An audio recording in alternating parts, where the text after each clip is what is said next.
Alors la première chose, vraiment, ça je le sais parce que maintenant j'ai eu le souci plusieurs fois, surtout avoir au moins 2 partenaires.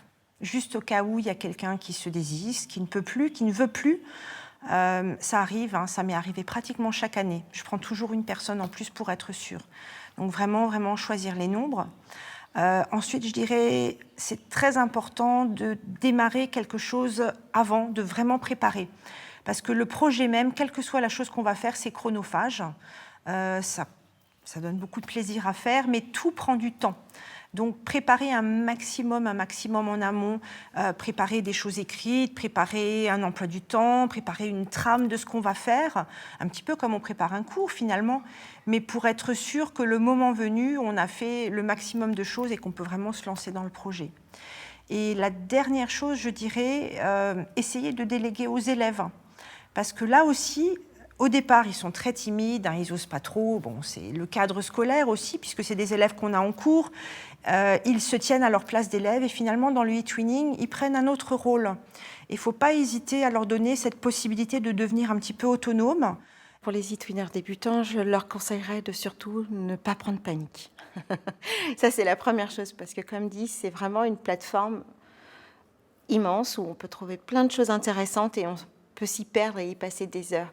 Mais le plus important, c'est de se dire, voilà, j'ai un projet à mettre en place et ce projet, je peux le mettre en place à l'aide de ce qui est proposé. Moi-même, je peux proposer quelque chose et surtout, je ne suis jamais seule. Ça, c'est le plus important. C'est de se mettre en tête qu'en tant que-twinning débutant, on n'est jamais seul. Il y a toujours le formateur, la formatrice, il y a toujours les collègues, il y a toujours les ambassadeurs à qui on peut s'adresser. Et c'est ça le plus important. Ne pas lâcher prise en se disant « il y a trop de choses, je n'y arriverai pas ». Et je pense aussi que la communication est importante parce que c'est très facile, en fait, quand on est dans un projet avec des partenaires étrangers, de lâcher complètement. Donc il faut vraiment pousser la communication, garder contact régulièrement avec les autres établissements pour pouvoir vraiment mener le projet à bien et pas lâcher en cours de route, ce qui serait dommage. Mais sinon, c'est une plateforme très intéressante qui propose des projets vraiment super à faire avec ses élèves. Je pense qu'il faut oser s'inscrire sur la plateforme, oser demander de l'aide quand on a besoin. C'est pas une honte, on a le droit de pas savoir et on a le droit de demander de l'aide. Les ambassadeurs sont là pour ça, les CORAC également.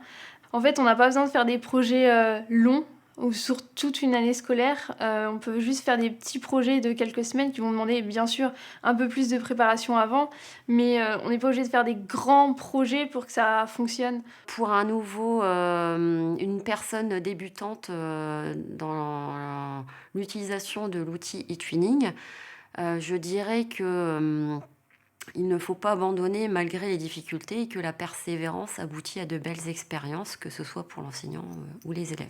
Le premier conseil que je donnerais à un e-twinner, c'est lance-toi. Voilà, juste, n'aie pas peur, fais ce que tu veux, lance-toi sur la plateforme, regarde s'il y a un projet qui te plaît et greffe-toi à ce projet. Si tu es un tempérament leader, lance-toi dans n'importe quel projet qui pourrait te plaire. En tout cas, fais quelque chose qui te plaît.